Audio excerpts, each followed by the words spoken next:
Hey guys, today I am installing these tube doors on the Gladiator from JoyTutus. They did send these out to me and they are hooking you guys up with a discount code, so don't forget to check out the description down below.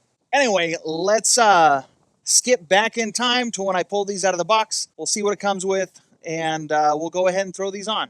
So this here is everything that is in the box. We've got our 4 doors, the front and the rear, as well as bags of hardware, and we also are given some instructions here, but it does look pretty straightforward. You got hinges in the bags, and don't tighten them completely until everything's attached and adjusted, and then you can go ahead and cinch everything down. So I'm going to get started getting these hinges on in place, and then bring the Jeep over, and I'll show you how to pull the doors off.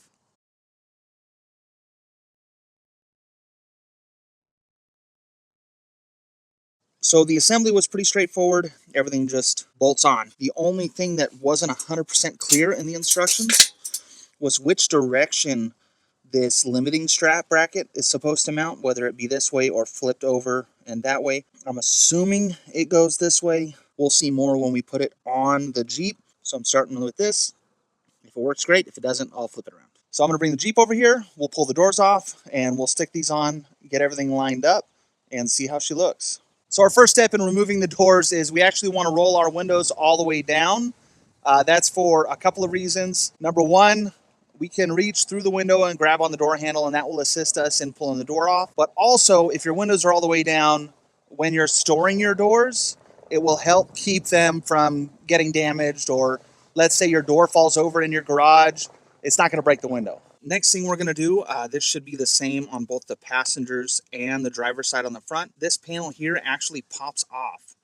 You should just be able to pull it and have it come off just like that. Just pull it towards yourself. And then this electrical connector here, this red tab is a locking tab. You want to push that up.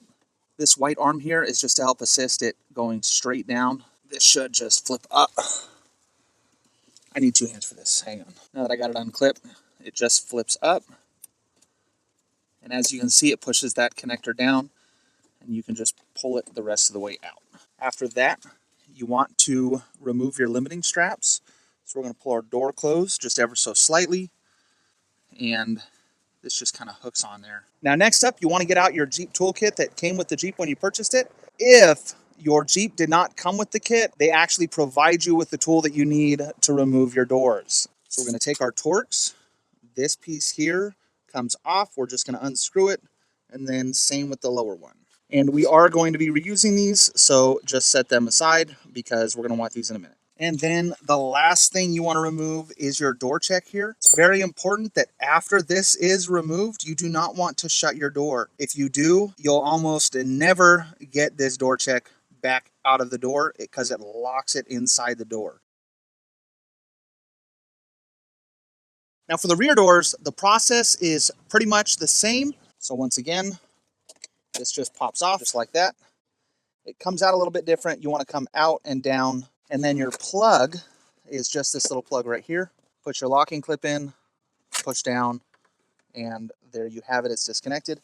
And then you just want to lift your limiting strap up off this hook. Now we're going to remove our hinge nuts and this bolt here, and then go ahead and lift the door off just like the last one. All right, now that we got the doors off, we're going to go ahead and set our doors on the hinges, make sure we latch them all the way, and then we will go ahead and tighten down our hardware. The only way to guarantee everything's aligned is when it's actually in place on the Jeep.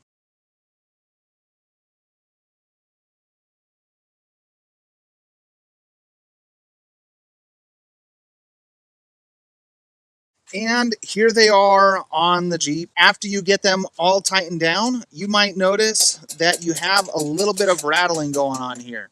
That is absolutely adjustable. Right here on the side, there are these 2 Allen head bolts. Just loosen those up. You can move this in just a little bit, tighten them back down, and you can turn your nice rattle into no rattle. Now the final step is to go ahead and reinstall your hinge hardware. In hindsight, it's probably a better idea to do that before you tighten down the rest of the hinges on the door, but I got a little ahead of myself. It is what it is, but everything is lined up for me. If you have any issues, you might have to re-loosen your brackets and then get all that attached first, and then go ahead and tighten down your brackets. All right, that is it. They're on the Jeep. So far, I really like them. It's not the first thing that I've had from JoyTutus. I only have one critique with this kit. It doesn't come with mirrors in the kit, but it really doesn't matter because I am going to pair these with my doors off mirrors, which also came from JoyTutus. I'll go ahead and put a link to that video somewhere. So far, I really like them, and I can't wait to hit the trail with them. Anyway, thanks for watching. Don't forget to hit the like button, subscribe, do all the good stuff. Don't forget to check the links down in the description below. Also, if you haven't checked out their doors off mirrors, I think they mount really nice and they look really good and they work really good. I'll go ahead and put a link to those down in the description below. Why not? Anyway, thanks for watching.